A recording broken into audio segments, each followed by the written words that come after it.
Shalom, selamat pagi Bapak Ibu, Saudara-saudari.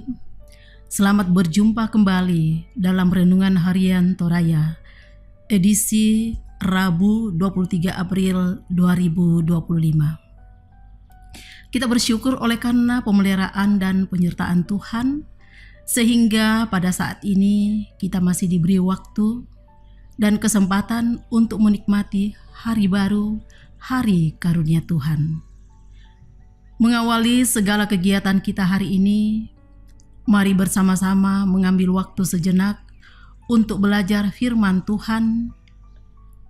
Bacaan hari ini terdapat dalam Injil Lukas pasal 24 ayat 1 sampai dengan ayatnya yang ke-12. Sebelum kita mendengarkan dan merenungkan firman Tuhan, mari kita berdoa.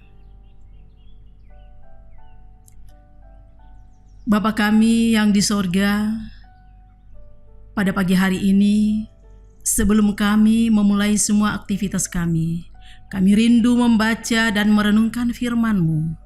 Kami mohon Roh Kudus menolong kami untuk memahami dan melakukan firman Tuhan sepanjang hidup kami.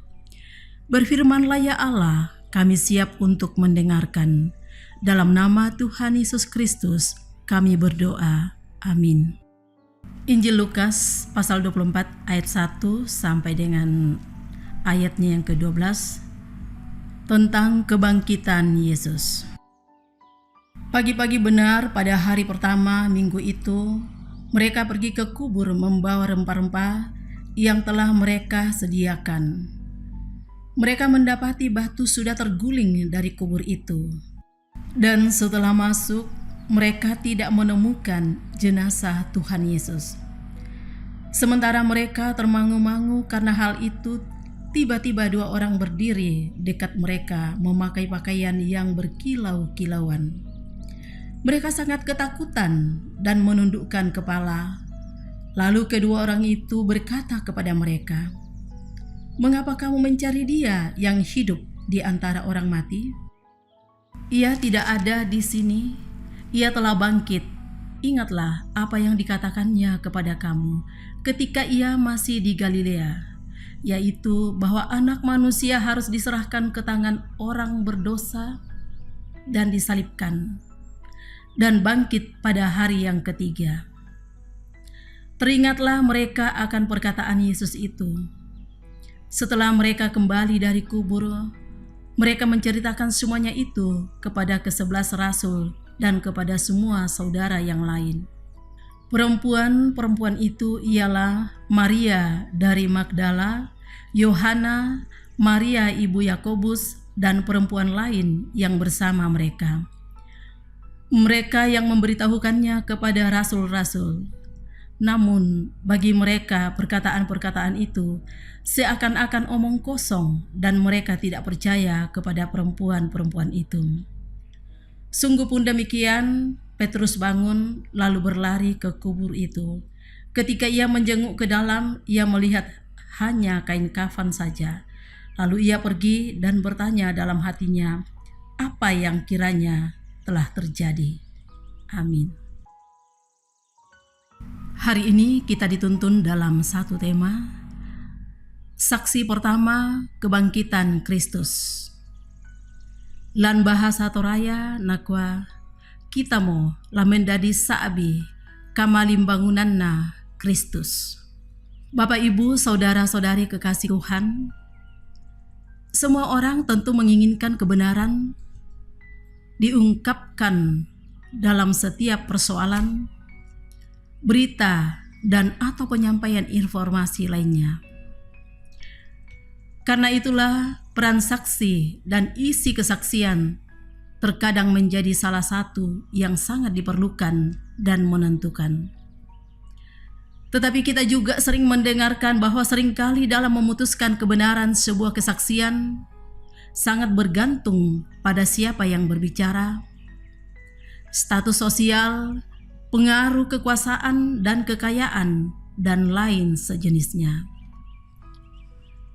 Satu sisi yang berbeda dan menarik dari isi firman Tuhan pada saat ini adalah tentang para saksi pertama kebangkitan Kristus, yakni para perempuan.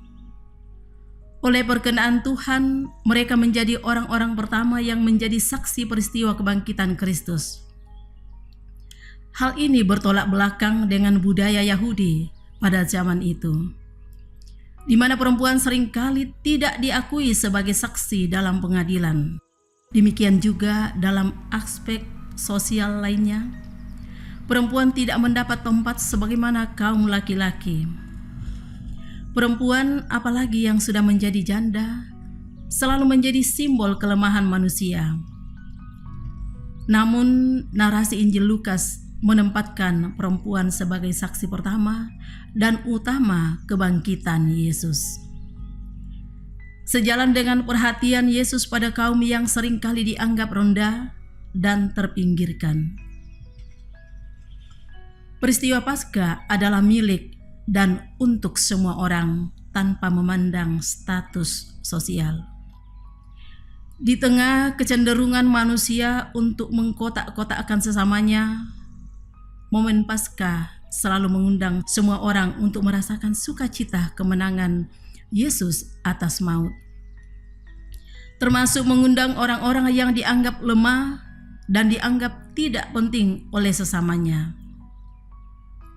Jika hidup kita terarah kepada Sang Juru Selamat yang telah bangkit itu, maka kita semua dapat menjadi saksi-saksi utama Paskah. Kita tidak perlu merasa rendah diri, sekalipun kita tetap harus selalu rendah hati. Marilah kita bergegas untuk membagikan kesaksian tersebut di sepanjang hidup kita. Gereja berdiri di atas kesaksian orang-orang percaya tentang Kristus yang bangkit dan mengalahkan maut. Bahkan kesaksian merupakan panggilan hidup beriman. Marturia, siapapun kita dan apapun latar belakang kita, jadilah saksi-saksi Kristus yang setia dan penuh semangat. Amin. Mari kita berdoa. Ya Bapa di sorga, kami yakin dan kami percaya bahwa Tuhan selalu menyertai kami dalam keadaan apapun. Terima kasih atas firman Tuhan pada pagi hari ini, mengingatkan kami bahwa Paskah milik semua orang tanpa memandang status sosial, walaupun di tengah-tengah kehidupan manusia ada kecenderungan mengkotak-kotakkan sesama. Tetapi momen Paskah mengundang semua orang untuk merasakan sukacita kemenangan Yesus atas maut. Ya Bapa di sorga, tolong kami untuk memiliki kerendahan hati dan menjadi saksi Kristus yang setia. Bapa di sorga, kami bersyukur atas kekuatan dan kesehatan yang Tuhan karuniakan kepada kami, sehingga kami dimampukan untuk melaksanakan tugas pekerjaan pelayanan dengan penuh sukacita bersama Kristus. Kami berdoa buat orang tua kami dalam usia indah, kiranya Tuhan menolong dan menyertai sehingga tetap menikmati kasih dan cinta dari Tuhan.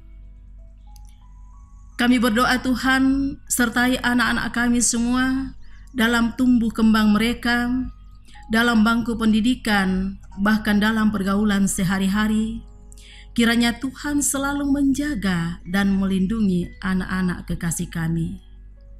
Ya Bapa di sorga, kami berdoa buat saudara-saudari kami yang saat ini sedang mencari pekerjaan, buka jalan bagi mereka, sehingga mereka pun memperoleh pekerjaan sesuai dengan kemampuan yang Tuhan karuniakan kepada masing-masing.